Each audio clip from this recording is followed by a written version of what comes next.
Hey everybody, I am your host Sheekha Singh, and we are back with one of our special guests for the series The Science of Getting Rich, and it is none other than the director Douglas Vermeeren himself. Doug needs no introduction, but I am still going to go a step above and beyond to tell you guys a little bit about him. Doug Vermeeren is an actor, stunt performer, producer, director, you name it, and you got it. He is multi talented and he has been known for his amazing personality. And in a few minutes, you'll know all about his energy because the energy that he gets through a conversation and his mainstream Hollywood movies or the self development movies is just incredible. You'll know what I'm talking about in a few minutes here. Now, Doug Vermeeren has produced and directed five of the top personal development documentaries, including The Opus. The Science of Getting Rich is a self development documentary that is based on the book published in 1910 by Wallace Wattles. It's all about the different laws and principles. I am not going to give anything away. I want you to hear from the man himself. He comes with a different personality and charisma, and his talent shows. There's something about him that sets him apart from the others. He loves finding value in his work. He thrives on creativity and his energy. There's something about him that makes you want to listen to what he's got to say. Doug's talents reach far and wide, not just from television series, feature films, but also documentaries and many more. He's interesting, impressive. He's won a lot of international awards for his personal development documentaries. But when you meet him and when you talk to him, he is this bundle of knowledge and energy, motivation and inspiration.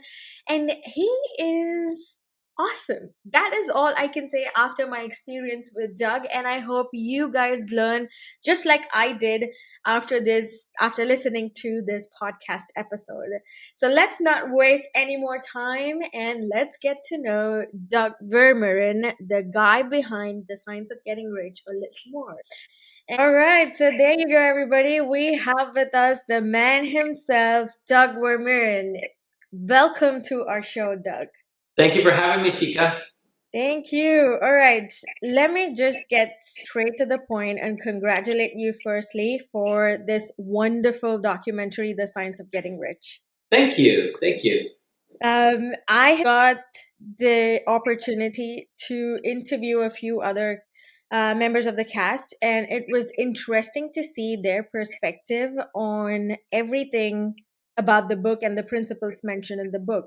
So, Doug, my question to you is what triggered you? How did you get that thought of going back to this book that was published in 1910 and making Right. a documentary out of it? Well, what's kind of interesting is obviously this is our fifth personal development documentary. And so, how do we say, basically, the documentaries that we pick are often influenced by what's going on in our lives. Correct. And I think that, for example, when we did the first movie, The Opus, that story was really prevalent in my life. When I did the gratitude experiment, we were really looking at how gratitude changed things. And obviously, even in my own life, I felt like I needed more gratitude. So I wanted to see what could trigger that. And so everyone has its kind of thing. In fact, I think it was even fascinating that how thoughts became things came out just as the pandemic was leading us all into negative thoughts. Correct. And so it was, I don't know, maybe even beyond me that was collected. But now here we are with The Science of Getting Rich. And the reality is The Science of Getting Rich is maybe a bit of a misleading title because many people think it's just about money. Right. And the reality is I'm a firm believer that when we expand who we are, we get to expand what we have. And so the science of getting rich really begins with understanding that there are things within our power that we can do about our situation. And I really feel like in the world that we live in today, it's often very easy to say, it's the circumstances around me, it's the people that I'm associated with, it's the education I have or the lack of it, or it's the environment, the marketplace. All of these things are dictating my destiny. And I'm going to say that I don't think that that's really true. I think that obviously there's always good things and bad things at any given time in the world. In fact, one of my favorite interviews I heard a while back was with George Lucas, the creator of Star Wars. Yes. And someone asked him, why are there so many crappy movies today? And he said, you know what? There were always crappy movies. It's just we choose to see what we want to see. And if we believe that we're surrounded by terrible things, we're always going to see terrible things. If we believe that there's optimistic and hopeful things around us, that's what we'll see. And so I think the science of getting rich really is not so much about the external circumstances, but they're the things that are going on inside us. And if we can understand that if we do, like what Wallace D. Waddle said, if we do things in a certain way, we're going to see certain results. And so I think one of the biggest lessons towards wealth is to just start seeing opportunities for wealth. And again, I'm not limiting that to just finances. Correct. I think anything wonderful that a person wants, if they truly want it, if they're truly dialed into wonderful things, we've got to be willing to see them. And so I think that that's like just that whole idea of that being the science, that's really it in a nutshell. It told me that movie needed to be made because I don't think enough of us are seeing that in the world we live in. Very beautifully put. And I think you brought up a very good point, Doug, where you said all of us, or most of us, tend to blame the outer things or the situations that we are in. We blame our job, we blame our family, or we blame, just our background or whatever it is. But we don't spend enough time to sit down and actually think, okay, there are opportunities in front of me. What am I doing about it? What can I do? An interesting observation. So I wrote a book a few years ago called Personal Power Mastery. Okay. And as I did the research on that book, obviously it's so much easier for people to blame things outside us because that means we don't have to face it, right? We don't have to deal with it. Yeah. And so there was a saying that I came up with in that book as I was writing it, and it's simply this: if you own it, you can change it. And I think that this is the thing that most people miss out on, is that they're not willing to own the situation. They're willing to blame it, or they're willing to distance themselves with it. But the moment that we embrace it and we lean into it and say, okay, this is just the way things are, now we can change our thinking to start solving those problems rather than pointing out the problems. We all know the problems are there. We don't need anyone to point them out. But the minute that we ourselves own maybe what our responsibility is and being part of that situation allows us to separate ourselves from it and to start building a better path to something new. In fact, I'll maybe let you in on a little secret. I haven't publicly announced this yet, but our next movie is called The Lost Message. And that'll be the next one to follow. We're working on this right now. And some of that idea around ownership, you'll see, falls into The Lost Message. Of course, I won't give away too much, but the reality is I think most of us, that's the biggest challenge that we have for creating success, is we tend to give away that responsibility to other people or other things or circumstances. And we can't expect those other things outside ourselves to actually be interested to help us. Correct. Right? Yes. Family and friends may say that they'll help us, but the reality is they can only do so much too, right? Exactly. So we must own it before we can change it. And the science of getting rich has that as a very strong message. Correct. I think you've indirectly answered this question, but this book was published, and I have it right in front of me here. Right. It was published in 1910, so almost a century ago. Right. What made you think, or what was that, let's say, top 2 things that made you feel, yes, this is still relevant in today's technology-obsessed world? Well, it's interesting because I think there's a lot of, let's call them older or ancient wisdom that still applies today. And I think maybe even another way to say it, if I look at the mentors in my life, people that had taught me, they're often sharing timeless truth, things that really don't change based on the world around us. In fact, there's a saying that I heard once. It said, old eyes see best. meaning that when we go to people who have that experience and the wisdom, they tend to see things that have always been and always will be, regardless of what the technology around us or the situation around us creates. And so there's core truths that will always be true for people. And as I looked at the science of getting rich, I understood that there was a lot of that kind of wisdom in that book. Now, keeping in mind, one of the things that we did in this movie that I thought was important to do is to have a modern perspective from people who had actually used the book and had achieved great things in their life, just to demonstrate that these principles still work. And I think we were very successful in that. And the other thing that I think is important is if a principle will work for one person, then maybe it doesn't always work for everybody. But if it works for many people and all kinds of different people, then chances are this is something that will work. And as you've seen in the film, we've got Emily Letran, who is a immigrant who came literally as one of the boat people from Vietnam, and she was able to attain success, all the way to a young woman, I'm speaking about Angelica now, who even in her 20s, she's able to apply this information, to a former police officer who was part of a SWAT team, he was able to use this information, to even, again, law of attraction teachers. And then I know of two of these guys in the film that actually three of them now that I think about, that were at one time homeless and broke. And they were even able to turn this around and turn it into something that served them to a very, very high degree.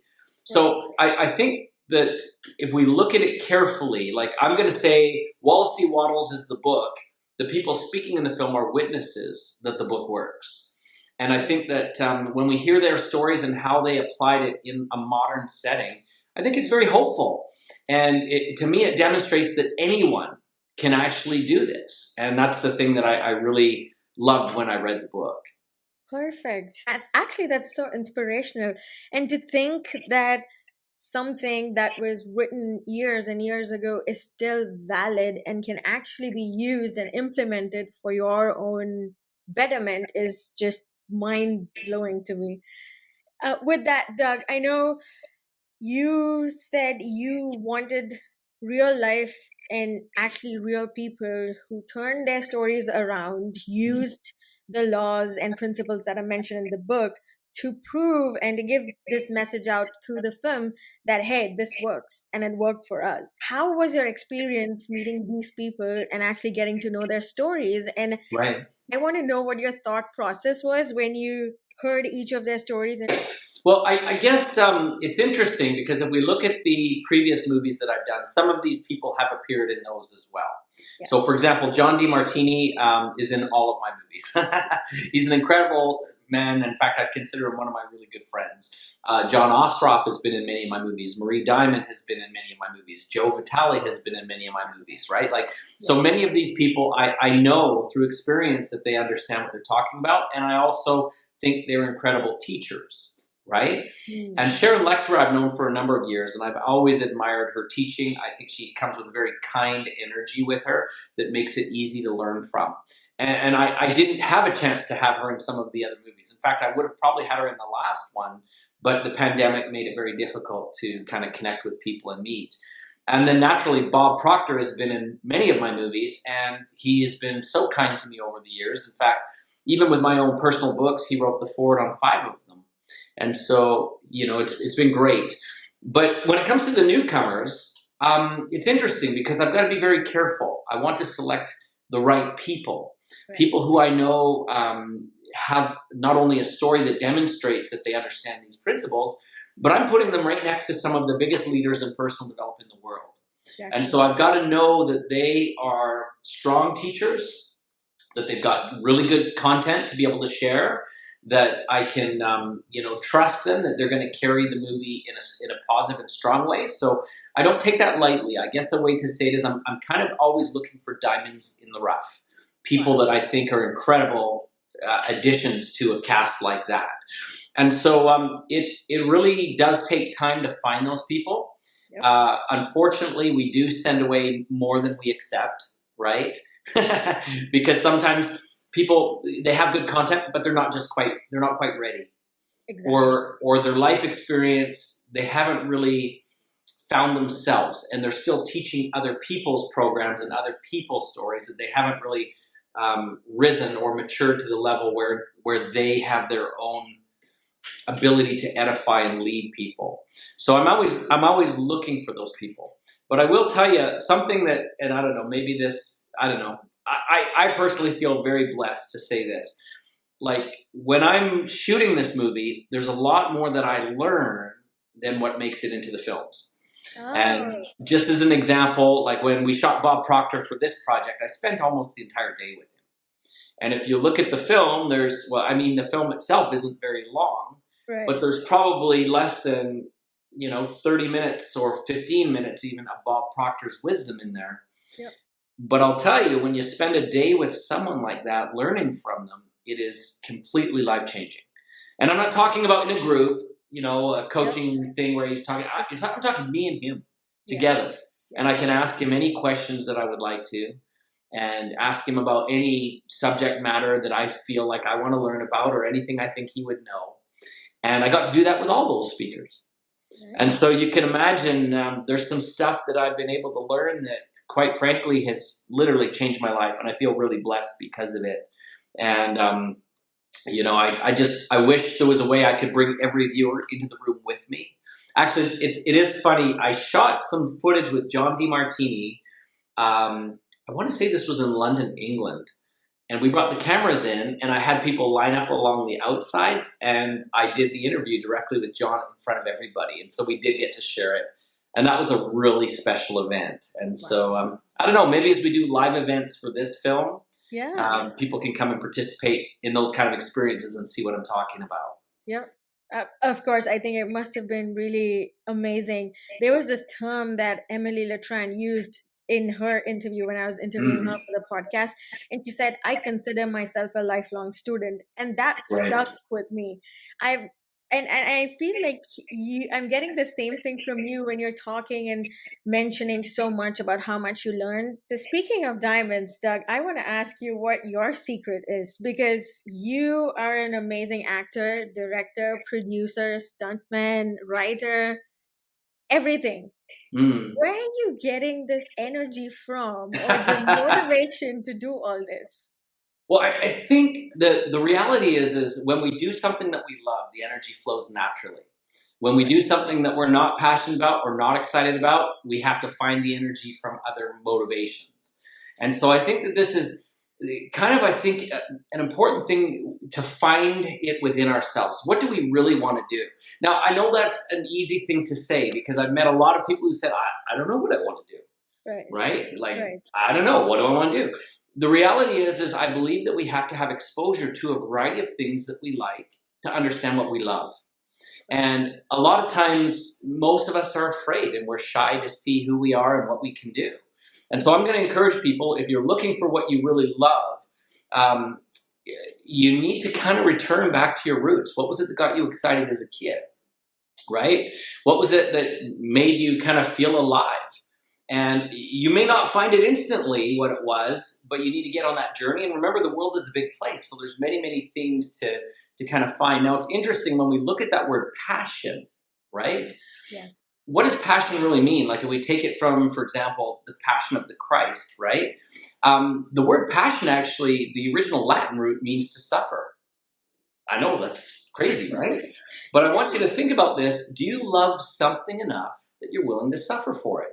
Because the reality is Correct. even if you find something that you're totally in love with, it's not always going to be easy, right? There's going to be times when it's difficult, and when there's challenges involved, and when it's not going to be comfortable, right? It's going to be hard work, and you're going to have to fight for it. So the question is what are you really willing to suffer for when those moments kind of hit, right? You're going to have the high moments and you're going to have victories, but there are going to be difficult moments. So what are you willing to suffer for? And I think it's interesting that one of my really good friends, John DeMartini, who's in the film, has one time said that when your vocation, meaning your occupation, the things that you have to do, becomes your vacation, now you've found something that you love. And I definitely don't agree with the statement that says, if you shift one of your hobbies to be your job, it no longer becomes fun. I'm going to say that that's absolutely not true. That's someone who's speaking from a scarcity perspective. And the reality is if you found something that you love, the more that you engage in it, you go deeper with it and you find meaning that wasn't even there before of something that you love. And so you need to get committed. You need to get involved 100%. In fact, sometimes people ask me what success is, and I'm going to say if I could put the letter H and squared, like if it was a chemistry thing, H squared, it's got to be something that's close to your heart, meaning something that you love, right? That's the first thing. If you don't love it, you're going to have a really hard time being massively successful. But the other is close to home. And what I mean by home is, what are your skill sets already? Are you capable of doing it? Is it something that you can learn lessons to do, take classes to improve yourself, surround yourself with really good people that could help you? I sometimes see people who say the road to becoming wealthy is boring. Find something that just makes money in that, and you'll do that. And I'm not criticizing anyone's choice if that's what they want to do. But I'm going to say that it's not really a matter of just making money on something. It's a matter of feeling fulfilled. And why would you pick boring and money when you can pick your passion and also make money? You should get both. Correct. Right? Yes. So that when you wake up in the morning, it's not, you just look at a large bank statement and you go, oh, I hate to go to work. You can look at a large bank statement and say, I'm excited, but this doesn't really matter as much as the fulfillment that I get from it. Exactly. Right? Yes. So I think that whole idea of abundance and overflow is both. It's how you feel about it and how it blesses your life and how you can bless the lives of others, right? Because that's the other thing too, is if you're good in what you do, you'll automatically bless others and you'll be compensated for the value that you give to the world, right? Yep. Now a personal question. I think people have asked this before, but I'm going to ask it anyways because I wanted to know, what has been your favorite project so far? And why? Wow. I always say the next one. Because the reality is, I feel blessed that I can continue this journey, right? There's lots of opportunities. And I've had so much fun with every personal development film that I've made. They have been absolutely a big learning experience for me. And they've been an opportunity to meet people who have very similar values and goals that I have. Correct. But also a lot of the mainstream Hollywood type movies that I've done have also been really, really fun. And I've, of course, had a chance to work with some of my heroes and people that I've admired. And there's more of these kind of projects that are coming. So the reality is it's hard to pick the very favorite. It really is.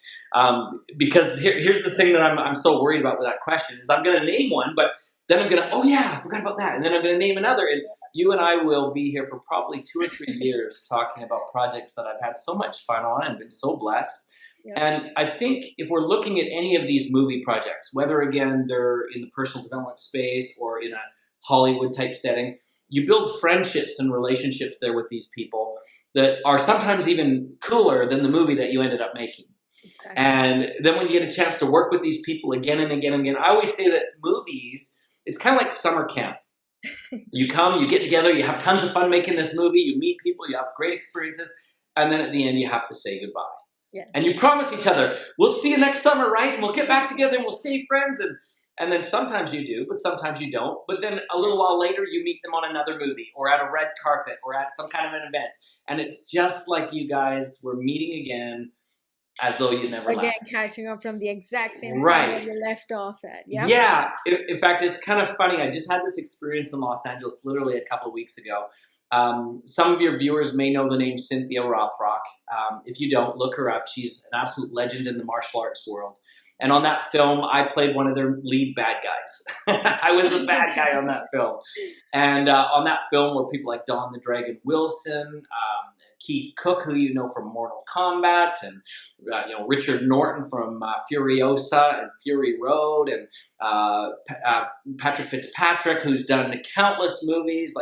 Some really cool people. And my favorite part of that night, yes, I enjoyed watching the movie, but it was reconnecting with my friends that we had just built some cool relationships. And it's neat to kind of revisit that. And I have to confess, it's also fun in doing these movies when, by the way, not just the stars of the show, but we have a lot of loyal followers who come out to our personal development films. Correct. And it's fun seeing them again, too, these people who watched, my first movie that came out in 2008, and seeing they're still with us for the journey, but their life has changed, and so has mine. And it's interesting to see people who, in fact, I can think of one gentleman that I met. He was around 14 when his mother brought him to our film. What's that? 2008. Sorry, I'm not doing the math super well, but that's like that's 15 plus years ago. Yes, yes. And now to see this guy who's now in his early years building his own empire for himself, and he's now got a family and all of these things. But it's interesting to see how the journey of the tools that he's learned along the way have literally influenced and changed his life.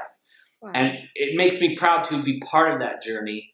But it also tells me that, that the stuff that we've shared works. And, as this person applies these in his life, it's interesting to see how in real time, it's literally taken him on an incredible journey. That's so wonderful. Aren't Right. you proud of yourself, though? All this work that you're doing with all these movies and documentaries, and getting to see the people, like real people, follow that and do something great with what you provided to them. Isn't that so cool and amazing? And It is. I know you said the gratitude project and you wanted that, but I'm pretty sure that you have a lot of gratitude. I feel very blessed. I Yeah. definitely feel very blessed. But at the same time, I have a lot of gratitude for all the people that have supported the films and my career. And the reality is most of those people don't really know how much of a difference they've made. Even those that come to the movies to see it. Honestly, I think oftentimes because we see, at big red carpet events, that there's these stanchions that keep the movie stars on one side and the audience on the other. But the reality is there could be no movie stars without the audience. And so I think they're a lot closer together than most people realize. And that's one thing I'm super grateful for is the people that do enjoy these films, whether they're the personal development ones or the other ones, because the reality is we couldn't make them if there wasn't an audience. If people didn't find value in it, we wouldn't be doing any of this. And so I feel very grateful that people do like the work that we're doing. We're trying to obviously always make things that they'll enjoy and benefit from, because I know how important they are, and I'm grateful for them. Definitely. Perfect. That was so cool, and that was so amazing, Doug. Thank you for that. I do have one last question for you. If you could give one actionable item or a suggestion for people like us, someone who does a 9 to 5 job, has their family, but also wants to start building wealth, again, not financially, but the wholesome development, growth, and grow into this better person, just to feel good, feel better, what would be that one thing that you would suggest to our viewers and our listeners? Sure. Well, I think one of the things that keeps most people from doing anything is they look for the big things to do. They think, if I'm going to, change my life, it has to be in a big, massive sweep. Or if I'm going to build wealth, I have to invest a ton of money. And if I have to do this, the reality is no, it starts with the small things. But you must start. And the return on doing nothing is always nothing. Right? So if you have the ability, if you know in your heart right now there's something that you can do, even if it's a little thing, you need to do it. You need to listen to that voice within you that tells you that you're capable of more, you're worth more, you're better than you ever thought before. And I think that that's the first step. And as you get momentum on trusting yourself and gaining confidence and seeing what you're truly capable of, you'll be surprised at how far you can go. But the problem I think that most people have is they don't trust themselves enough to start. Right. I agree. And by the way, I'm not saying quit the job that you have and then go all in immediately. There's actually tests that have said that, listen, it's okay to start with a safety net, right? You don't need to put yourself in harm's way. You don't need to create a dramatic, it's all or nothing. And even this idea of burn the boats behind you, I don't think that's a good idea. I think that you should proceed to the level that you're comfortable with. And by the way, here's one other thing too that I've always found strange. Now, again, I've studied countless business leaders, right? Like I'm known for that. I also just completed a study of 400 self-made millionaires, right? Oh. And so I will release that, by the way. There is a program we've just launched called the Millionaire Mind Stretch. Not mindset, because set means you stay where you are. Stretch is what you need to do, right? And there was a really interesting thought that came to me as I was looking at these self-made millionaires, and other successful people. We've been given advice for so long, you need to get out of your comfort zone. And I'm Right. going to say that's absolutely incorrect. There's a lot of things I'll never be comfortable with. Like, I don't cut my own hair. I don't do my own dental work. I don't know how to build websites. Like that's a lot of learning. In fact, Malcolm Gladwell in his book Outliers said that it takes 10,000 hours to become an expert at anything. So if you're trying to become an expert by getting out of your comfort zone and all of these things, you're going to have a really hard time doing that in one lifetime. So instead of getting out of your comfort zone, I'm going to suggest you get into your brilliance zone. What are you really good at? What are the things that people really appreciate you, the things that are uniquely you, the things that no one else can do? And you hire people or find people to partner with to do the rest, right? Wow. That's really the way to fast track this. Now, this idea of it takes 10,000 hours to get to a top level, Right. the thing that Malcolm did not tell you is they don't have to be your 10,000 hours. You can borrow 10,000 hours from other people. It reminds me of the saying that Albert Einstein once said. He said that no problem is ever solved at the same level of thinking that was used to create it. But you know, the thing that Albert did not say is he says, you also don't have to solve the problem by yourself, right?